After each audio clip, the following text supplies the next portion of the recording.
السلام علیکم ورحمۃ اللہ وبرکاتہ۔ بسم اللہ الرحمن الرحیم، الحمدللہ والصلاة والسلام علی رسول اللہ۔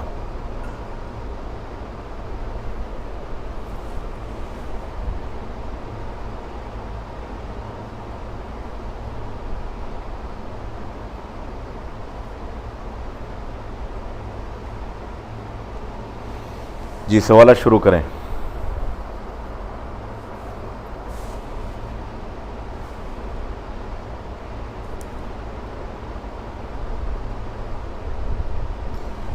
حافظ عبدالرب صاحب، وعلیکم السلام ورحمۃ اللہ۔ اسامہ عثمانی صاحب، وعلیکم السلام۔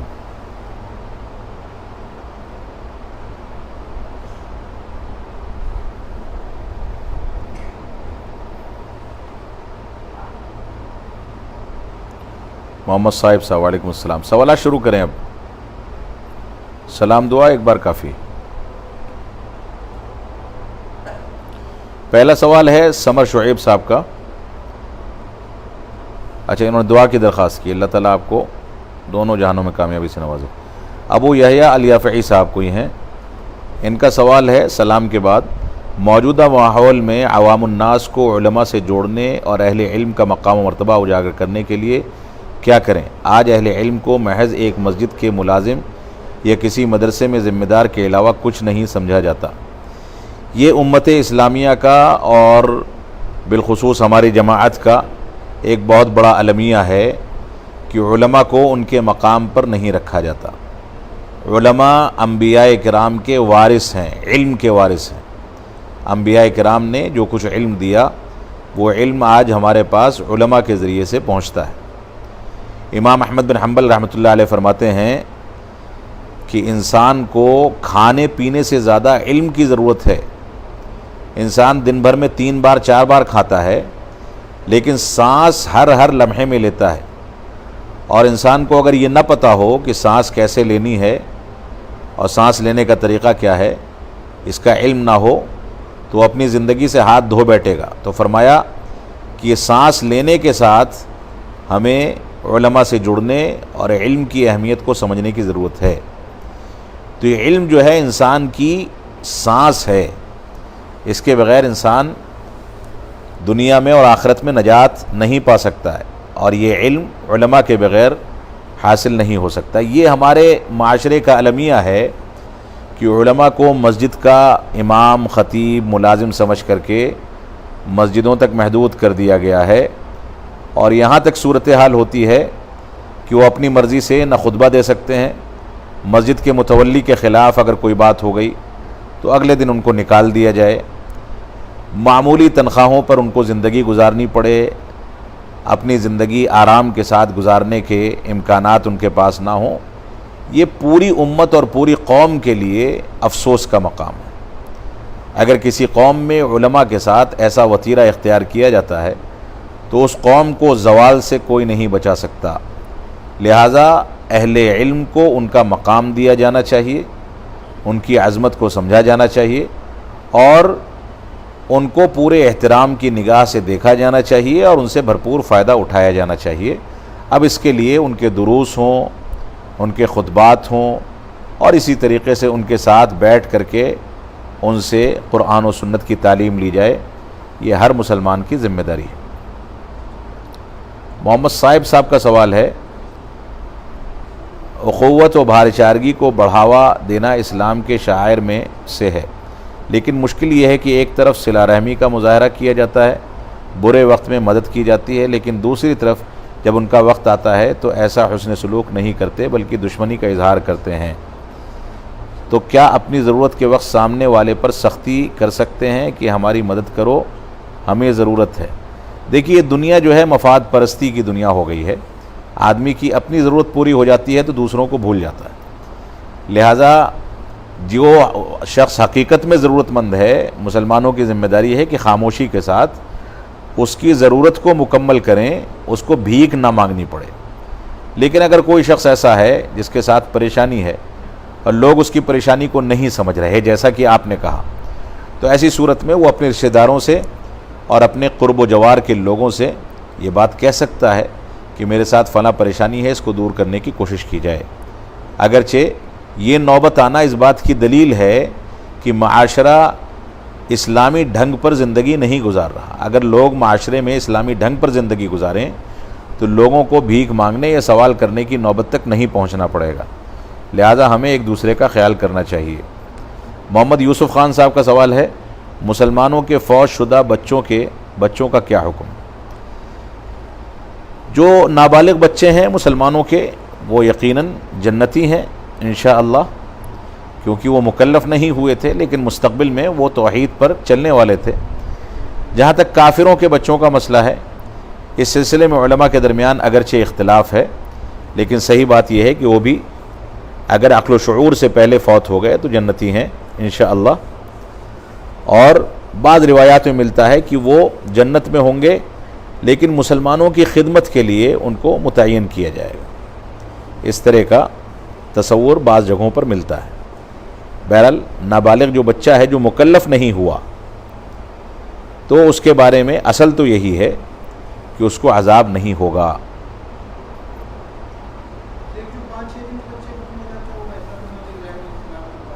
کیا؟ ہاں نہیں ایسا کچھ نہیں ہے. بچے جو ختم ہو گئے عام طریقے سے وہ عالم الارواح میں چلے گئے.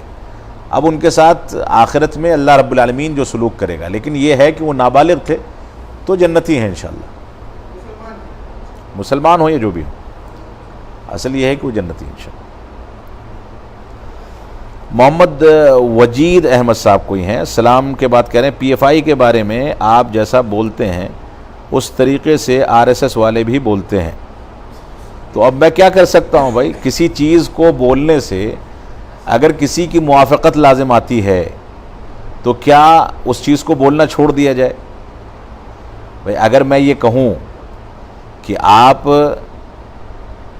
جو ہے شرک مت کیجئے، اور کوئی ایسا شخص جو کبھی نماز نہیں پڑھتا، زناکاری کرتا ہے، شراب پیتا ہے، وہ آپ سے کہے کہ شرک مت کرو، تو کیا اس کی میری بات اس کے موافق ہونے کے نتیجے میں اپنی بات کہنا چھوڑ دوں گا؟ آر ایس ایس والے صحیح کہہ رہے ہیں غلط کہہ رہے ہیں یہ ان کی ذمہ داری ہے، اور میں ان کا مکلف نہیں ہوں. وہ کیا کہتے ہیں کیا نہیں کہتے وہ سمجھیں، ان کو اس کا جواب دینا ہے. لیکن میں اپنی بات کہنے کا مکلف ہوں، لہٰذا مجھے اپنی بات کہنے کا پورا حق حاصل ہے، اور میں نے جو بھی بات کہی ہے وہ دلائل کی روشنی میں کہی ہے. لہٰذا پی ایف آئی جیسی گمراہ جماعت کا ساتھ دینا یا اس کے ساتھ چلنا کسی بھی صورت میں جائز نہیں ہے، کیونکہ ان کے ہاں وہ ساری خرابیاں موجود ہیں جو میں نے اپنے ویڈیوز میں کہی ہیں. صحابہ اکرام کی توہین، خلافت کا جھوٹا دعویٰ، خوارج کے موقف کو اختیار کرنا. پھر سے دہرا دیتا ہوں تاکہ تھوڑی سی اور مرچی لگ جائے، لیکن کیا کر سکتا ہوں. مسئلہ یہ ہے کہ ایک مرتبہ میں نے چھوٹا سا بیان دیا، اس کے بعد اتنا پریشر ڈالا جاتا ہے بار بار کہ میں بار بار اس پر بولوں، تو ایسا نہیں، یہ نہیں ہونا چاہیے. ایک عالم نے اپنی ذمہ داری پر کوئی بات کہی ہے تو اس پر اعتماد کر کے، دلائل کی روشنی میں بات کہی گئی ہے تو اس پر اعتماد کر کے اس کو ماننا چاہیے. اس میں بال کی کھال نکالنا یہ اچھی چیز نہیں. سمر شعیب صاحب کوئی ہیں، ان کا سوال ہے کہ 20 رکعت تراویح پڑھنا کیسا ہے؟ خطبات جمعہ، ابھی خطبہ جمعہ جو گزرا ہے آپ اس کو دیکھ لیں. 20 رکعت تراویح کا کوئی ثبوت نہیں ہے. اللہ کے نبی صلی اللہ علیہ وسلم اور صحابہ کرام نے ہمیشہ 8 رکعت تراویح اور 3 رکعت وتر یعنی 11 رکعت تراویح پڑھی ہے.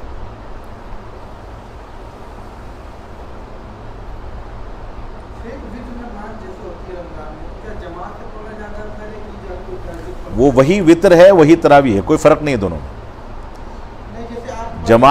جماعت رمضان میں جماعت کے ساتھ پڑھنا افضل ہے. وہی چیز ہے. اگر آپ کو پھر سے اٹھنا ہے تو آپ اسی کی تکمیل کیجئے، 11 رکعت سے زیادہ نہ ہونے دیجئے. زیادہ سے زیادہ آپ اس وقت اٹھ کے پڑھ رہے ہیں تو آپ نفلی نماز کوئی پڑھ لیں، تحیۃ الوضو پڑھ لیں، نفل کی نیت سے کچھ اور پڑھ لیں. لیکن تراویح یا قیام اللیل یا تہجد کی نیت سے آپ 11 سے زیادہ نہیں پڑھیں گے. ہاں نہیں، اصل وہی ہے، وہ 11 رکعت پوری رات میں جب چاہیں پڑھیں. جی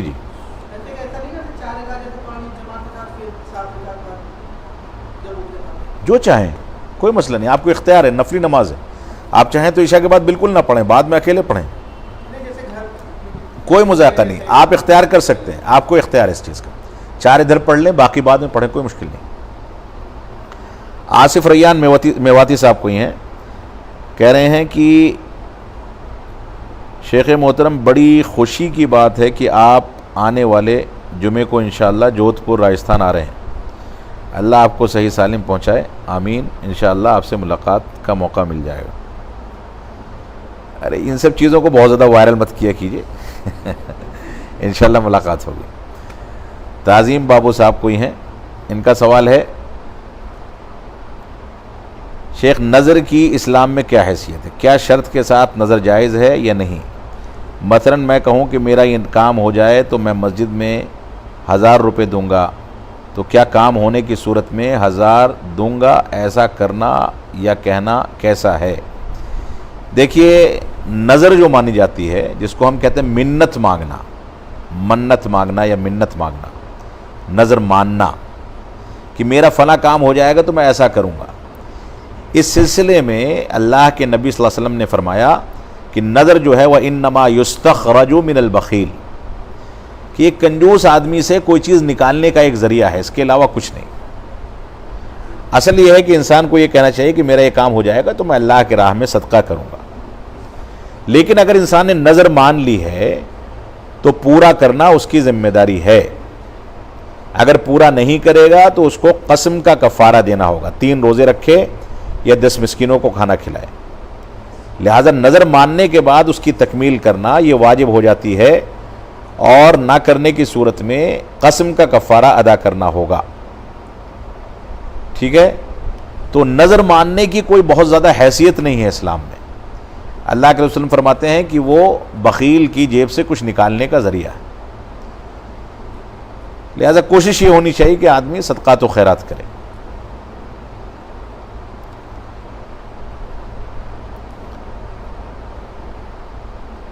قطر کے ویزے والے اللہ رحم کریں ان لوگوں پر۔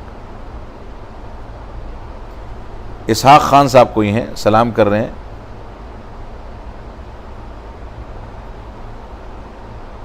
کہہ رہے مشترکہ فیملی میں رہنا صحیح ہے یا نہیں؟ مشترکہ فیملی میں آدمی رہے کوئی حرج نہیں ہے، لیکن پردے کا، اختلاط کا، غیر اسلامی چیزوں کا ماحول نہ بننے پائے، مطلب پردے کا اہتمام کیا جائے، بے پردگی نہ ہو، جن لوگوں سے پردہ ضروری ہے مشترکہ فیملی میں رہنے کے باوجود ان سے پردہ کرنے کا اہتمام کیا جائے، وہ خواتین سامنے نہ آئیں، ان چیزوں کا لحاظ کیا جاتا ہے تو مشترکہ فیملی میں رہنا جائز ہے، اگرچہ بہتر یہی ہے کہ آدمی اپنے اپنے طور پر رہے۔ احد عبداللہ صاحب کوئی ہیں، سلام کر رہے ہیں، اس کے بعد کہہ رہے ہیں کہ مدرسہ کب کھلے گا؟ آن لائن میں پڑھائی نہیں ہو پاتی ہے، صلاحیت بالکل ہی نہیں بن پا رہی، کم از کم آخر کے 2-3 کلاس کی پڑھائی تو آف لائن کر سکتے ہیں۔ دیکھیے صلاحیت تو آنے کے بعد بھی بنے گی نہیں بنے گی، اب تو میں دیکھوں گا آپ کی آ کر کے انشاءاللہ۔ ہاسٹل کا بھی نہیں ہوا ہے، ہاسٹل کی پرمیشن نہیں ہے، اس وجہ سے اگر آپ لوگ باہر آ کر کے رہتے ہیں، کلاس کرتے ہیں، تو وہ بھی مسائل ہیں، آپ کے تحفظات کا مسئلہ ہے، لیکن امید یہ ہے کہ انشاءاللہ عید کے بعد سے یا بقرعید کے بعد سے کھل جانا چاہیے، امید ہی۔ محمد یاور صاحب کہہ رہے ہیں گٹکا کھا کر کے مرغا ذبح کرنا کیسا ہے، جائز ہے یا ناجائز؟ آپ مطلب اس کی 2 صورتیں ہو سکتی ہیں کہ آپ مرغا ذبح کرنے سے ڈرتے ہیں تو نشہ کر لیتے ہیں کہ ڈر نکل جائے، ایک صورت تو یہ ہے۔ تو دیکھیے یہاں پر مسئلہ کیا ہے کہ مرغا ذبح کرنا الگ مسئلہ ہے اور گٹکا کھانا الگ مسئلہ ہے۔ گٹکا کھانا سرے سے حرام ہے، اس کو مرغا ذبح کرنے سے نہ جوڑا جائے، ٹھیک ہے؟ گٹکا کھانا سرے سے حرام ہے۔ کوئی آدمی یہ کہے کہ میں شراب پی کر کے نماز پڑھ سکتا ہوں کہ نہیں پڑھ سکتا، یا کوئی ایسا کام کر کے نماز پڑھ سکتا ہوں، چوری کر کے نماز پڑھ سکتا ہوں کہ نہیں پڑھ سکتا، تو یہ دونوں ایک الگ الگ چیزیں ہیں، آپس میں تضاد ہے ان میں۔ چوری کرنا حرام ہے، شراب پینا حرام ہے، ویسے ہی گٹکا کھانا حرام ہے۔ اب انسان گٹکا کھائے گا تو اس کو گناہ ملے گا. اب گٹکا کھا کر کے وہ مرغہ ذبح کرے یا بغیر کھائے مرغہ ذبح کرے, اگر اسلامی طریقے سے مرغہ ذبح کرتا ہے تو مرغہ ذبح کرنا جائز ہوگا, لیکن گٹکا کھانے کا گناہ اس کو اپنی جگہ پر ملے گا, چاہے وہ مرغہ ذبح کرے نہ یا نہ کرے, اس سے کوئی فرق نہیں پڑتا. مولانا محمد رفیق صاحب, ان کا سوال ہے کہ اللہ کے فضل سے اور آپ کی دعاؤں سے اللہ تعالیٰ نے ایک بیٹی سے نوازا ہے, اللہ تعالیٰ اس بیٹی کو آپ کے لیے نیک اور صالح بنائے اور آخرت کی ترقی کا ذریعہ بنائے. محمد صاحب, ان کا سوال ہے فَإِنَّ حِزْبَ اللَّهِ هُمُ الْغَالِبُونَ. آپ لکھنے میں غلطیاں بہت کرتے ہیں محمد صاحب. یہاں پر اس سے پہلے اردو زبان کو لکھنے میں غلطی تھی تو میں نے نہیں ٹوکا تھا, لیکن آیات کو لکھنے میں غلطی جو ہے یہ بہت تشویشناک ہے. آیتوں میں غلطی سے معانی بدل جاتے ہیں. بہرحال اس بات کا خیال رکھیں. تو کہہ رہے ہیں فَإِنَّ حِزْبَ اللَّهِ هُمُ الْغَالِبُونَ. یہ آیت اور دوسری آیتوں میں جو غلبے کی بشارت دی گئی ہے وہ نبی صلی اللہ علیہ وسلم اور صحابہ اکرام رضی اللہ عنہم اجمعین کے لیے تھی بے شک, لیکن کیا یہ آیتیں ہر دور کے مسلمانوں پر منطبق ہوں گی؟ اگر مسلمان واپس دین پر عمل کرنے لگے تب, جبکہ حق پر ہونے کے باوجود بنی اسرائیل کے نبی کو بھی قتل کر دیا گیا تھا, جبکہ بلا شبہ وہ حق پر تھے. ہر دور کے مسلمانوں پر یہ آیتیں منطبق ہوتی ہیں اگر وہ دین کی طرف رجوع کرتے ہیں, تو اللہ رب العالمین ان کو غلبہ عطا فرمائے گا. لیکن غالباً آپ غلبے سے مراد حکومت لے رہے ہیں, غلبے سے حکومت مراد نہیں ہوتی, غلبے سے عزت و وقار ہے. ماحول کے مختلف ہونے کے ساتھ غلبے کی الگ الگ شکلیں ہو سکتی ہیں. آپ اللہ کی عبادت پر قادر ہو جائیں, گویا آپ کو اللہ کی عبادت کو انجام دینے پر غلبہ مل گیا. آپ کو عزت و وقار مل جائے, لوگ عزت کی نگاہ سے دیکھیں, تو گویا آپ کو عزت پر غلبہ مل گیا. تو غلبہ ملنے سے مراد حکومت نہیں ہے.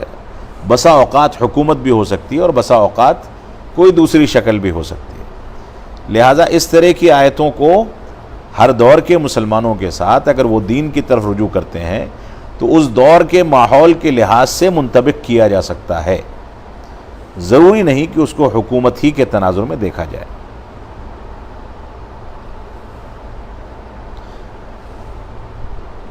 اگلا سوال ہے نثار احمد خان صاحب کا. جمعہ کی 2 اذان مشروع ہیں اور اجماع صحابہ ہے, شیخ ابن باز تو ہمارے یہاں کیوں نہیں؟ جمعہ کی 2 اذان کہاں مشروع ہیں, کس نے بتایا؟ آپ کہاں سے اجماع صحابہ اس پر نقل کر رہے ہیں؟ وہ جو اذان ہے 2 اذان جو ہے اس کی پہلی اذان اذان سوق ہے. 2 اذان جو جمعے میں دی جاتی ہیں وہ دونوں اذانیں مسجدوں سے نہیں ہیں, یعنی مسجد سے 2 اذان نہیں دی جائے گی. اگر اس بات کا خدشہ ہے کہ لوگوں تک مسجد کی اذان کی آواز نہیں پہنچتی اور وہ جمعے کے وقت نہیں پہنچ سکیں گے, نظام موجود نہیں ہے, گھڑی وغیرہ کی پریشانی ہے, لوگ وہاں نہیں پہنچ پائیں گے, تو ایسی صورت میں جمعے کی اذان اصل اذان سے 1 گھنٹہ پہلے اذان سوق دی جا سکتی ہے, یعنی بازار میں اذان دی جا سکتی ہے. اور اسی بازار کی اذان پر صحابہ کرام کا اجماع ہے, مسجد سے 2 اذانوں پر صحابہ کرام کا اجماع نہیں ہے. لہذا آج کے دور میں بھی مسجد سے 2 اذانیں نہیں کہی جائیں گی, بلکہ ایک ہی اذان کہی جائے گی, اور ایک ہی اذان کہا جانا سنت ہے. 2 اذانیں جو ہیں اس کا تصور پہلی اذان کے طور پر اگر دیکھا جائے تو وہ بازار کی اذان ہے کہ لوگ اذان سن کر کے بازار میں اپنی دکانیں بند کر کے جمعہ کی تیاری کے لیے اپنے گھروں کو یا مسجدوں کو چلے جائیں. یہ اصل میں تصور ہے. دونوں اذانیں مسجد سے دینا اس کا کوئی ثبوت موجود نہیں ہے اور نہ ہی اس پر کوئی اجماع ہے. اگلا سوال ہے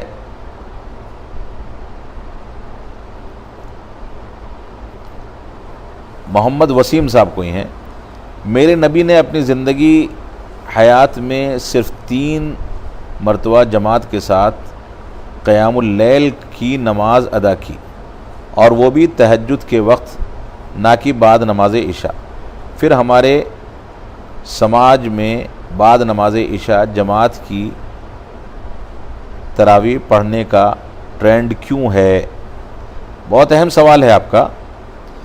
اللہ کے رسول صلی اللہ علیہ وسلم نے تہجد کے وقت میں صلاۃ تراویح باجماعت نہیں ادا کرائی تھی، بلکہ رات کی عشاء کی نماز کے بعد کچھ تاخیر سے اور کچھ جلدی طویل نماز تھی تو وہ رات کے اکثر حصے میں ادا کی جاتی تھی۔ 3 روز صرف آپ نے ادا کرائی، جیسا کہ بعض روایات میں اس کا تذکرہ ہے۔ چوتھے دن صحابہ کرام انتظار کرتے رہے، رسول اکرم صلی اللہ علیہ وسلم امامت کے لیے اپنے حجرے مبارکہ سے نہیں نکلے، تو اللہ کے رسول صلی اللہ علیہ وسلم نے ان لوگوں کو نہ نکلنے کا سبب بتایا کہ اللہ رب العالمین کو یہ اجتماع اور اس طریقے سے جمع ہو کر کے صلاۃ تراویح ادا کرنا اتنا زیادہ پسند آ گیا کہ میں ڈرنے لگا کہ کہیں میری امت پر یہ نماز فرض نہ کر دی جائے، واجب نہ کر دی جائے، اس وجہ سے میں تراویح پڑھانے کے لیے نہیں نکلا۔ تو یہاں سبب کیا بتایا گیا کہ اس بات کا خدشہ ہے کہ واجب نہ ہو جائے۔ اب رسول اکرم صلی اللہ علیہ وسلم کی وفات کے ساتھ یہ خدشہ ختم ہو گیا، اب واجب ہونے کا امکان ختم ہو گیا، اور اس کے بعد حضرت ابوبکر صدیق رضی اللہ تعالیٰ عنہ کا دور خلافت آیا۔ وہ مانعین زکوٰۃ کے فتنے میں اور بہت ساری دوسرے مسائل میں الجھے رہے اور اس جانب توجہ نہیں دی۔ حضرت عمر بن خطاب رضی اللہ تعالیٰ عنہ کے عہد مبارک میں، جیسا کہ موطا کی امام مالک کی موطا کی روایت ہے کہ ان کے دور میں بعض صحابہ کرام نے مسجد نبوی میں باجماعت نماز ادا کرنا شروع کی، تو حضرت عمر بن خطاب رضی اللہ تعالیٰ عنہ نے اس کو پسند فرمایا اور فرمایا کہ اب باقاعدہ حفاظ صحابہ کرام کی تعیین کے ساتھ تراویح کا اہتمام کیا جائے، اور پورے رمضان میں عشاء کی نماز کے بعد تراویح کا اہتمام باجماعت کیا جانے لگا۔ اور ہمیں اس بات کو سمجھ لینا چاہیے کہ ہمارے لیے وہ عمل حجت ہے جس پر صحابہ کرام کا اجماع ہو۔ سارے صحابہ کرام نے کیونکہ تراویح باجماعت ادا کی، کسی نے اس پر نکیر یا اعتراض نہیں کیا، لہٰذا صحابہ کرام کا وہ عمل کرنا اور سارے صحابہ کرام کا اس عمل پر جمع ہونا اس بات کی دلیل ہے کہ ایسا کرنا شریعت کا حصہ ہے۔ لہٰذا آج کے دور میں تراویح صلاۃ عشاء کے بعد صحابہ کرام کے طرز پر، عہد فاروقی رضی اللہ تعالیٰ عنہ کے طرز پر 11 رکعات ادا کرنا صلاۃ عشاء کے بعد درست ہے، اور ایسا کرنا صحابہ کرام کا طریقہ ہے اور رسول اکرم صلی اللہ علیہ وسلم کی سنت ہے۔ موطا میں اس چیز کا تذکرہ موجود ہے، اور حضرت عمر بن خطاب رضی اللہ تعالیٰ عنہ نے پھر حفاظ متعین فرمائے اور ان کو حکم دیا کہ تم لوگ باجماعت 11 رکعات تراویح کا اہتمام کیا کرو۔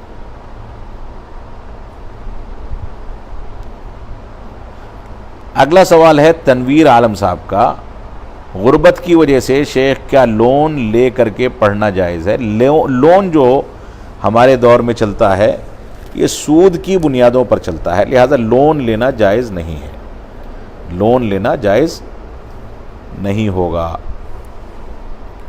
غیر سودی بنیادوں پر کسی سے ادھار لے کر کے آپ استعمال کر سکتے ہیں۔ ضیاء الرحمن خان صاحب، کیا شوہر بیوی کے زکوٰۃ کا مال استعمال کر سکتا ہے؟ اگر شوہر زکوٰۃ کا مستحق ہے تو کر سکتا ہے، یعنی مثال کے طور پر بیوی کے پاس پیسہ ہے یا زیور ہے، وہ زیور کی زکوٰۃ نکالتی ہے اور شوہر پریشان حال ہے، اتنا زیادہ پریشان ہے کہ زکوٰۃ کا مستحق ہو گیا، تو بیوی اپنی زکوٰۃ کی رقم بجائے کسی فقیر کو دینے کے اپنے شوہر کو دے دے، یہ جائز ہے۔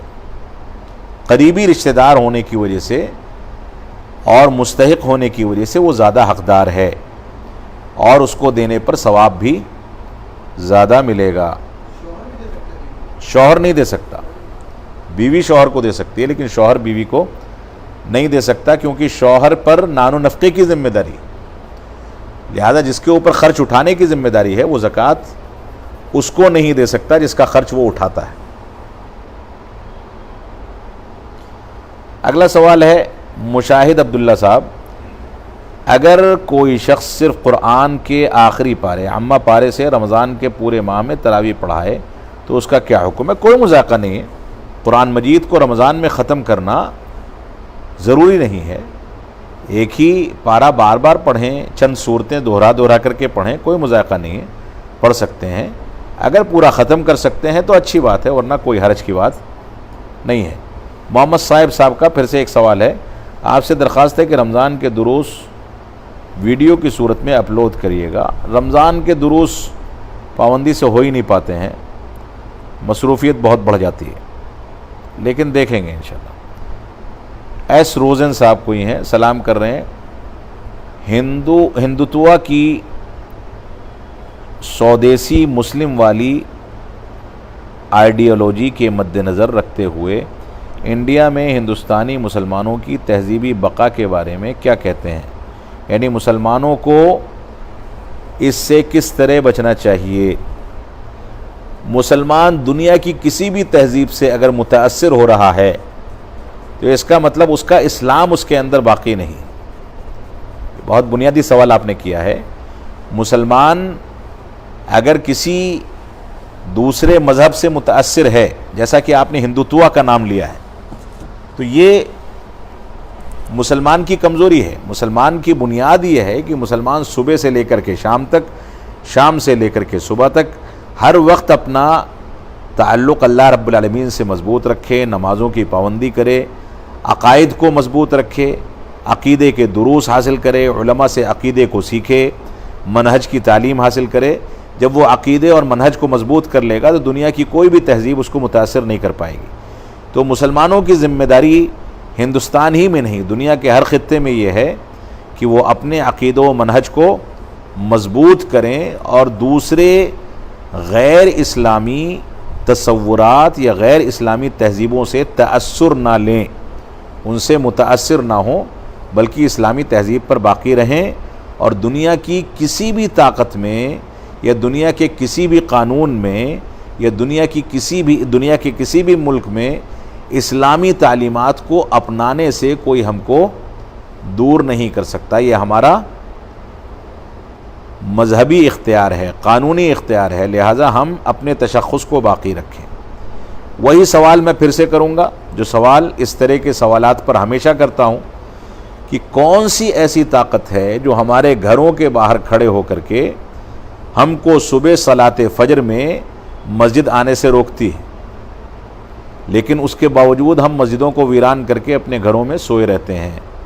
ہمیں اپنی گربان میں جھانک کر کے اپنی اصلاح کرنی ہوگی، اپنے عقیدے اور منہج کو مضبوط کرنا ہوگا، انشاءاللہ کوئی تہذیب ہم کو متاثر نہیں کر پائے گی۔ ارشد وارسی صاحب کوئی ہیں، سلام کر رہے ہیں، مجھے یہ پوچھنا ہے کہ بیڑی بنانے کا کاروبار کیسا ہے؟ جب بیڑی پینا ہی جائز نہیں ہے تو بیڑی بنانے کا کاروبار بھی درست نہیں ہے۔ اس طرح کا جو بھی کاروبار ہے وہ سب کا سب جائز نہیں ہے۔ جو چیز اسلام میں جائز نہیں ہے اس چیز کا کاروبار بھی اسلام میں جائز نہیں ہے۔ محمدی غلام کوئی صاحب ہیں، کہہ رہے ہیں کہ ایک حنفی بھائی نے ایک اسکین دیا ہے، راسل اہل حدیث، اس میں لکھا ہے کہ غربائے اہل حدیث واجب القتل ہیں، کیا بات ٹھیک ہے کسی شیخ صاحب؟ اگر کہیں لکھا ہے، کسی نے اپنی غلطی سے لکھا ہے تو لکھا ہے، کیا کریں گے اس میں؟ بھائی کوئی عالم دین اگر کوئی غلط بات لکھ دے، جیسا کہ آپ کوئی ایویڈنس دے رہے ہیں کہ کسی نے PDF دیا ہے، کوئی اسکین کاپی دی ہے کہ اس میں لکھا ہے کہ غربائی حدیثوں کو قتل کر دیا جائے، اگر کسی نے لکھا ہے تو غلط لکھا ہے، ایسا جائز نہیں ہے کسی بھی صورت میں کسی مسلمان کو قتل کرنا، کسی بھی صورت میں جائز نہیں۔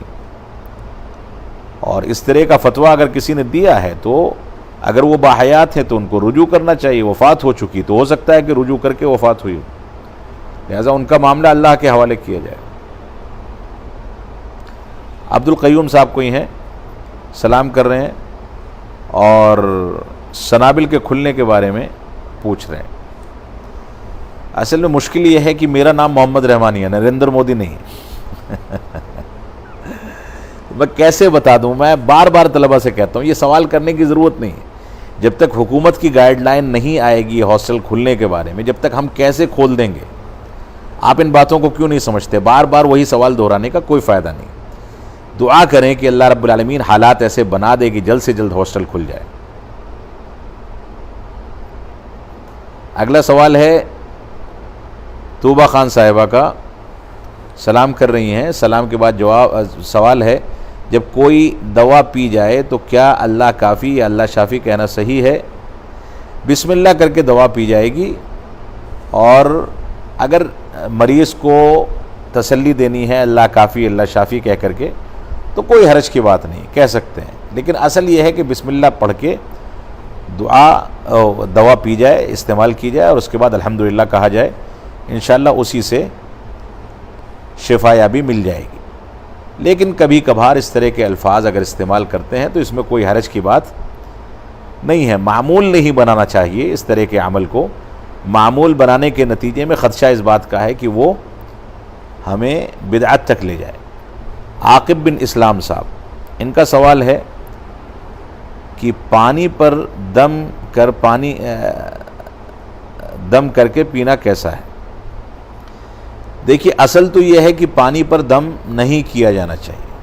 اصل یہ ہے کہ پانی پر دم نہیں ہونا چاہیے. لیکن کبھی کبھار مجبوری ہوتی ہے. اس طرح کی مجبوری کہ کوئی نیک شخص ہے جس کی دعاؤں میں تاثیر ہے، وہ کہیں دور رہتا ہے، مریض پر دم نہیں کر سکتا، تو اس سے پانی میں دم کرا کر کے مریض کو پلا دیا جائے وہاں سے لا کر کے. یا اسی طریقے سے کوئی مرد ہے اور کسی اجنبی عورت کے ساتھ کوئی مسئلہ ہے اور اس اجنبی عورت پر دم کرنا ہے، تو ایسی صورت میں پردے کا لحاظ رکھتے ہوئے پانی میں دم کر کے اس اجنبی عورت کو پلایا جا سکتا ہے تاکہ پردے کا لحاظ رکھا جا سکے.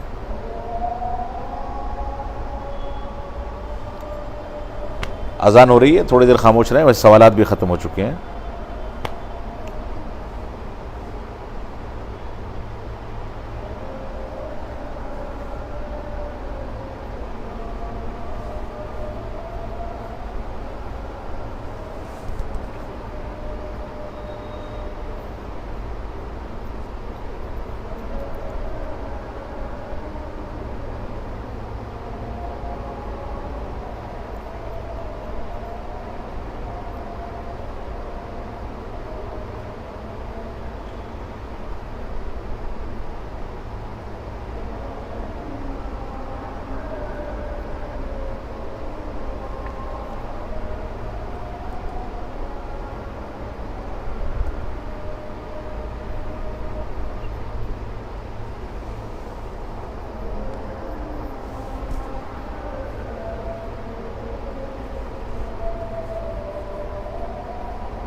جلال احمد صاحب کا سوال ہے کہ نماز کے بعد جب دعا مانگی جاتی ہے تو امام صاحب اپنی مرضی سے دعا کرتے ہیں، اس وقت ہم اپنی مرضی سے دعا کر کے جلدی فارغ ہو سکتے ہیں یا نہیں؟ دیکھیے نماز، فرض نماز کے بعد جو امام صاحب دعا مانگتے ہیں، دعا مانگنا درست نہیں ہے۔ فرض نماز کے بعد کے جو اذکار ہیں وہ اذکار پڑھے جانے چاہیے، اور انسان بیٹھ کر کے پڑھ سکے تو بیٹھ کر کے پڑھے، ورنہ نکل کر کے چلتے پھرتے بھی اس کو پڑھ سکتا ہے۔ فرض نماز کے بعد دعا یا اجتماعی دعا کا جو تصور ہے وہ درست نہیں ہے، کبھی اس کی ضرورت پڑ سکتی ہے، لیکن عموماً یہ جائز نہیں ہے، اس کو معمول بنانا، عادت بنانا جائز نہیں۔ اور دعا میں اصل کیا ہے؟ دعا میں اصل یہ ہے کہ انسان اپنے الفاظ میں اپنی ضرورتوں کے لیے اپنی مرضی سے جو دعا کرتا ہے وہ دل کی گہرائی سے نکلتی ہے۔ امام صاحب ہر آدمی کی مرضی سے دعا نہیں کر سکتے، لہٰذا اس طرح کی دعاؤں سے بچنا چاہیے، اور ائمہ جو اس کا اہتمام کرتے ہیں ان کو بھی اس عادت کو چھوڑ دینا چاہیے۔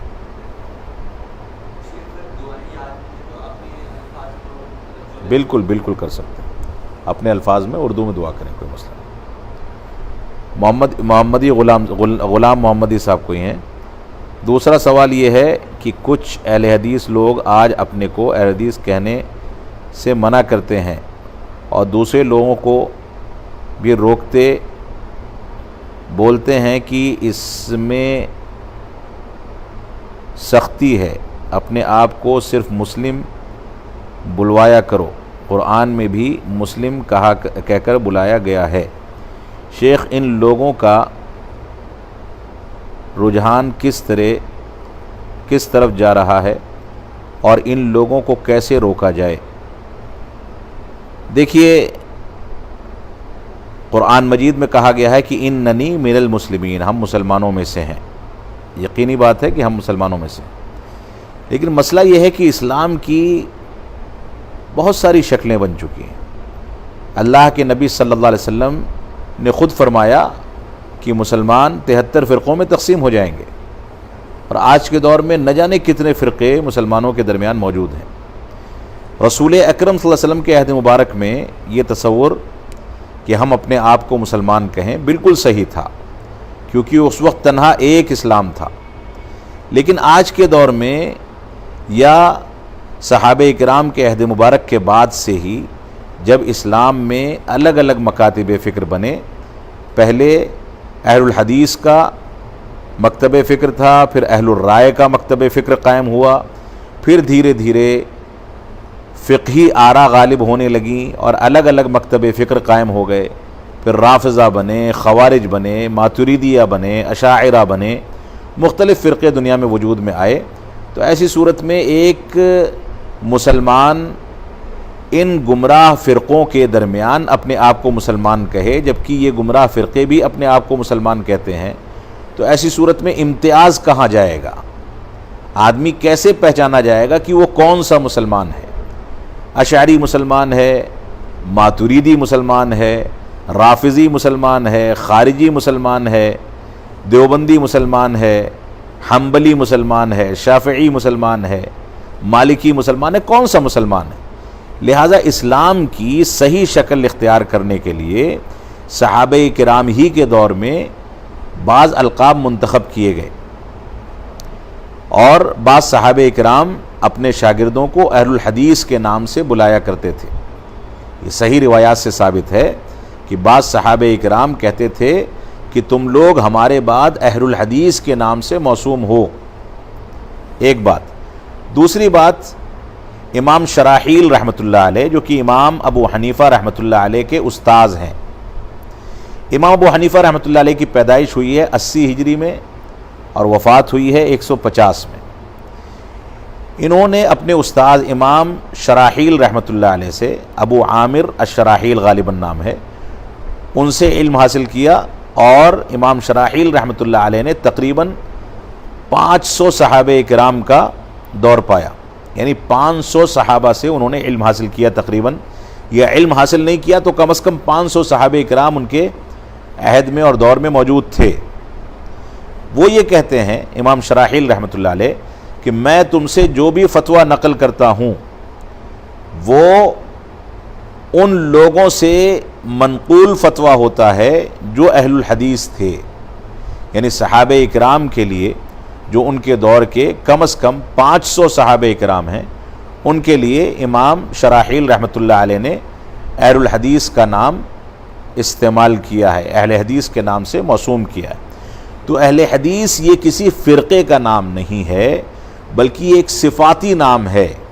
جب لوگ اپنے اپنے امام کی فقہ پر عمل کرتے ہیں تو اہل الحدیث جو اپنے نام کو اہل الحدیث سے موسوم کرتے ہیں، یہ ایک صفت اختیار کرتے ہیں کہ تم اپنے امام کی بات مانتے ہو، لیکن ہم وہ باتیں مانتے ہیں جو قرآن مجید یا حدیث رسول سے ثابت ہیں۔ قرآن مجید کو بھی اللہ رب العالمین نے قرآن مجید کے اندر حدیث کہا ہے، اور رسول اکرم صلی اللہ علیہ وسلم کی احادیث کو بھی حدیث کہا جاتا ہے۔ تو اہل الحدیث کا معنی یہ ہے کہ اس صفت کے لوگ جو قرآن اور حدیث کو فہم صحابہ کے مطابق لے کر کے چلیں اور اس کے مطابق زندگی کو ڈھالیں، اہل الحدیث اس صفت کے حامل افراد کی جماعت کو کہا جاتا ہے۔ لہذا اگر کوئی آدمی یہ کہتا ہے کہ میں اپنے آپ کو صرف مسلمان کہوں یہ کافی ہے، تو وہ کون سا امتیاز پیدا کرے گا، وہ کون سا مسلمان ہے؟ موجودہ دور میں ڈاکٹر ذاکر نائک صاحب حفظہ اللہ نے اس طرح کی بات پر بہت زور دیا ہے کہ ہم اپنے آپ کو اہل حدیث یا سلفی نہ کہیں بلکہ صرف مسلمان کہیں۔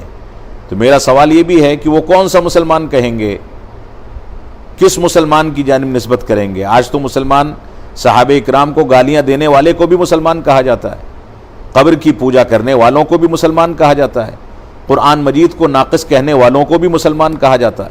تو کون سا مسلمان؟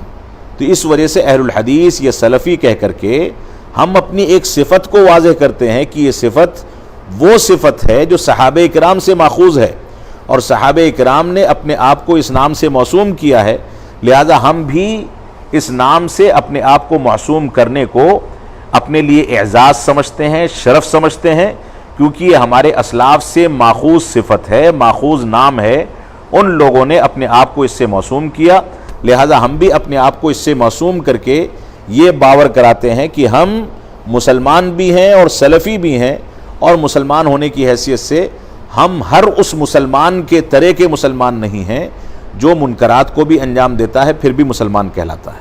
لہذا امتیاز پیدا کرنے کے لیے یہ صفت ہمارے اسلاف نے اور صحابہ کرام نے بھی اختیار کی ہے، اور ہم بھی اختیار کرتے ہیں، وَلِلَّهِ الْحَمْدُ وَالْمِنَّةُ۔ اگلا سوال ہے محمد قمر الزما خان صاحب کا، کہہ رہے ہیں کہ آپ کو بہت دنوں کے بعد دیکھا، اچھی بات ہے، کافی بدلاؤ دکھ رہا ہے، کس چیز میں؟ ہاں جی، جماعت کا وقت ہو رہا ہے، میں پروگرام ختم کروں گا، چلیں آپ لوگ چلیں۔ آخری سوال نواز سلفی صاحب کا، کہہ رہے ہیں شیخ میرا سوال ہے کہ اگر کوئی نماز پڑھتا ہے اور کبھی چھوڑ دیتا ہے اور کبھی وہ امامت کرائے تو اس کے پیچھے نماز پڑھ سکتے ہیں کہ نماز چھوڑنا تو کفر ہے؟ دیکھیے، جب تک اس کے اوپر تعین کے ساتھ کفر کا فتویٰ نہیں لگتا اس کے پیچھے نماز درست ہے، لیکن ایسے شخص کو امامت کے لیے بڑھنے سے پرہیز کرنا چاہیے، اور نہ ہی ہمیں ایسے شخص کو امامت کی ذمہ داری دینی چاہیے جو نماز کے سلسلے میں غافل ہو۔ لیکن اگر کوئی شخص ایسا کبھی پڑھا دیتا ہے تو اس کے پیچھے نماز درست ہے۔ نماز چھوڑنا مطلقاً کفر نہیں ہے، کفر دون کفر ہے، یعنی کفر کا ایک حصہ ہے، نماز چھوڑنے والا سرے سے کافر نہیں ہوتا، الا یہ کہ نماز کا انکار کر دے یا سرے سے مطلقاً ہمیشہ کے لیے نماز کو چھوڑ دے، تو ایسی صورت میں وہ کافر ہوگا۔ جزوی طور پر نماز میں سستی اور کاہلی کے نتیجے میں وہ کافر نہیں ہے۔ وصلی اللہ علی نبینا محمد وعلی آلہ وصحبہ وسلم۔ عشاء کی جماعت کا وقت ہو رہا ہے، بقیہ سوالات انشاءاللہ ان باکس میں جواب دے دیا جائے گا۔ والسلام علیکم ورحمۃ اللہ وبرکاتہ۔